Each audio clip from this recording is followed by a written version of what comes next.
इसकी टिन सही है ना? यान की टिन धोनी है, यान के पूरे बाल काट दे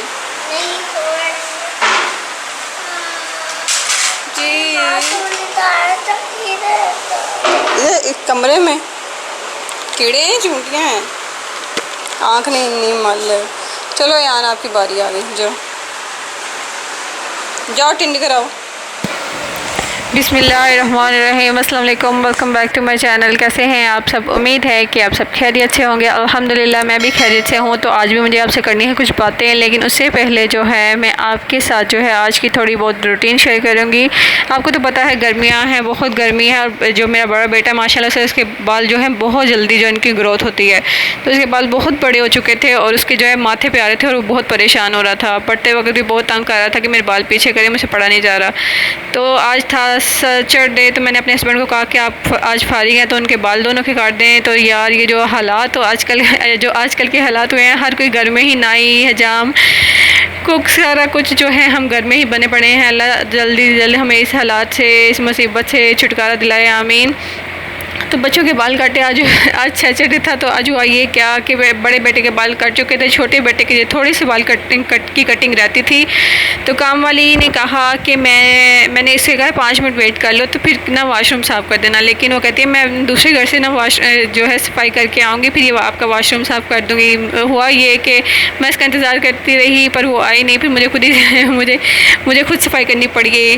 और आप यहाँ सोच रहे होंगे मैं अपनी काम वाली की बुराइयाँ कर रही हूँ, तो मैं ये बात बताने का मकसद ये है कि हमें जब किसी से कमिटमेंट करनी चाहिए तो उसको पूरा करना चाहिए। मतलब आपने बात कही, आप बात कह के गए हो कि मैं आऊँगी, तो आपको आना चाहिए था। बहरहाल उसकी हो सकता है कोई मजबूरी हो।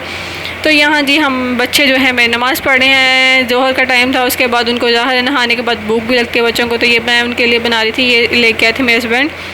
ये मैं पहली दफ़ा ट्राई कर रही हूँ, बिग बर्ड का है, जूसी टेंडर। इसकी अमेजिंग, इतना मज़े के थे ये कि बहुत मेरा दिल कर रहा था कि मैं ही खा जाऊँ, बहुत मज़े के थे।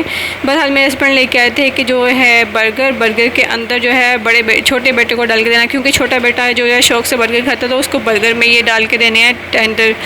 तो चिकन टेंडर थे ये, मैं बहुत मज़े के। तो फिर वो बड़ा बेटा जो था, मैंने आपको पहले बताया बर्गर नहीं खाता, तो मैं उसके लिए नगेट्स फ्राई कर रही थी। और जी जब बच्चे बड़े होने लगते हैं तो वो भी हमें जो है नई नई चीज़ें सिखाते हैं। मैं तो समझ रही थी नगेट्स सिर्फ जो है खाने के लिए होते हैं। अब ये देखें ऑलिव है, ये बहुत ही अच्छा है, स्प्रेड ऑलिव ऑयल यंग का है। वैसे एक चिकन स्प्रेड होता है, ये ऑलिव स्प्रेड है। जिसको ऑलिव मतलब कि जो जिसको जैतून पसंद है वो लाजमी ये ट्राई करें, बहुत अच्छा है।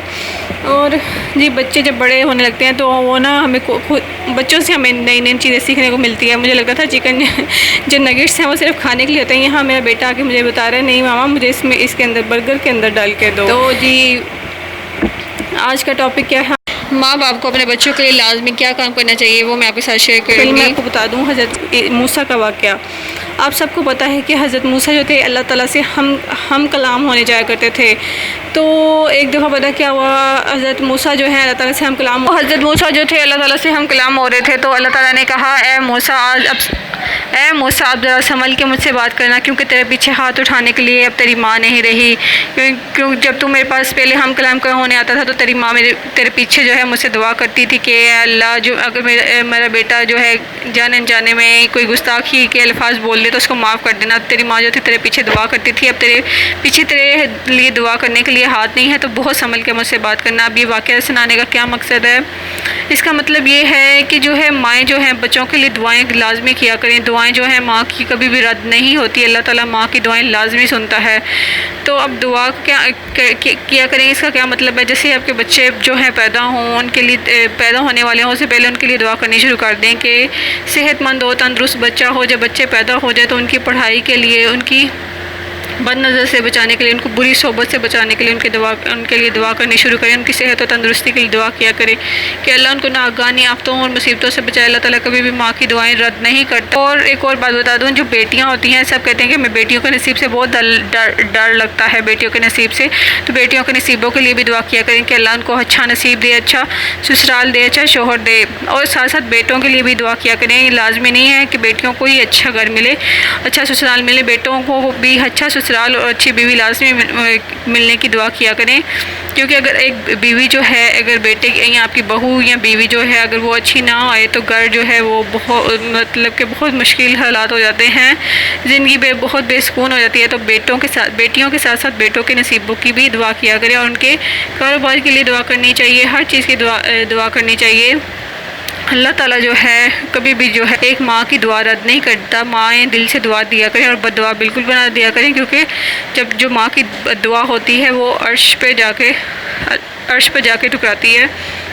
तो माएँ जो हैं गुस्से में कभी भी बच्चों को बददुआ ना दें, कोई ऐसे अल्फाज ना कर लें जिसके लिए बाद में पछतावा। मैं बर्गर बना के दे दिया था, वो बर्गर खा था। और यहाँ पे मैं आपको दिखा रही हूँ आम दिखाने का क्या मकसद है वो भी मैं आपको बता देती। तो एक और बात बता दूँ मैं आम की, कि जो बच्चे हैं या बच्चियाँ हैं जिनको जो नसीर होती है, नाक से खून निकलता है, जिनको गर्मी की वजह से, गर्मियों में अक्सर होती है नसीर, मुझे भी होती थी बचपन में, बहुत नसीर आती थी, बहुत नाक से खून आता था। तो मैं क्या करते थे, जो पूरा सर गीला करते थे, मुंह नीचे करके पूरा सर अच्छी तरह से गीला करके, नाक वगैरह साफ करके, जो सर था तकिए के ऊपर रख के मुंह ऊपर की तरफ करके नाक जो था वो लेट जाते थे, तो नसीरें रुक जाती थी। वक्त के साथ साथ जो ऐसा जो है नसीर अपने आप ख़त्म होनी शुरू हो जाती है। तो मेरी भी अब अल्लाह का शुक्र है ख़त्म हो गई, काफ़ी टीनेजर में थी, यूनिवर्सिटी लेवल में थी, तब मेरी ख़त्म हो गई थी। तो मैं बता रही थी आम जो है, अगर जिन बच्चों को नसीर है या बच्चियों को नसीर है, नाक से खून निकलता है, उनको तो पहले नंबर पर आम नहीं देना चाहिए। अगर वो आम खाते हैं तो एक काम लाजमी करें, उसके फ़ौरन बाद जो है उनको कच्ची लस्सी बना के दें। कच्ची लस्सी मतलब दूध वाली लस्सी, पानी ज़्यादा होता है और उसमें दूध कम होता है, उसमें नमक डाल के, आपने देखा होगा मैंने कैसे बनाई है, थोड़ा सा दूध था, उसमें मैंने थोड़ा सा नमक डाला और पानी जो है डाल के गिलास भर लिया था और उसको मिक्स कर लिया था ठंडे पानी की। ठंडा पानी मैंने डाला है, अगर आपके पास दूसरा पानी है वो डाल के, बर्फ़ आइस क्यूब भी डाल सकते हैं, वो डाल के मैंने ये बनाई है। और जिन बच्चियों को नसीर है, वो आम खाने के बहुत शौकीन है, तो उनको आम खाने के फ़ौरन बाद जो है ये लस्सी दें, उससे उनके नाक में कभी भी खून नहीं आएगा आम खाने से।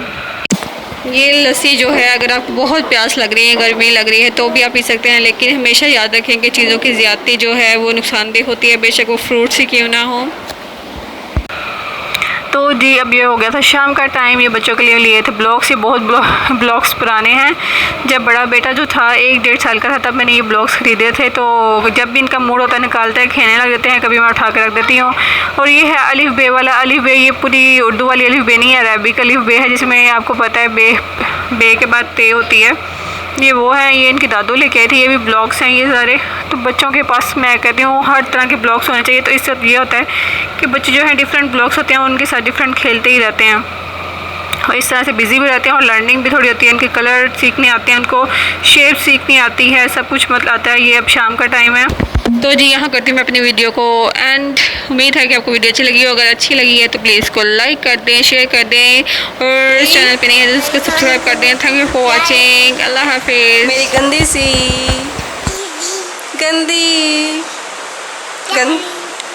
चलो आपके नूडल बन गया था।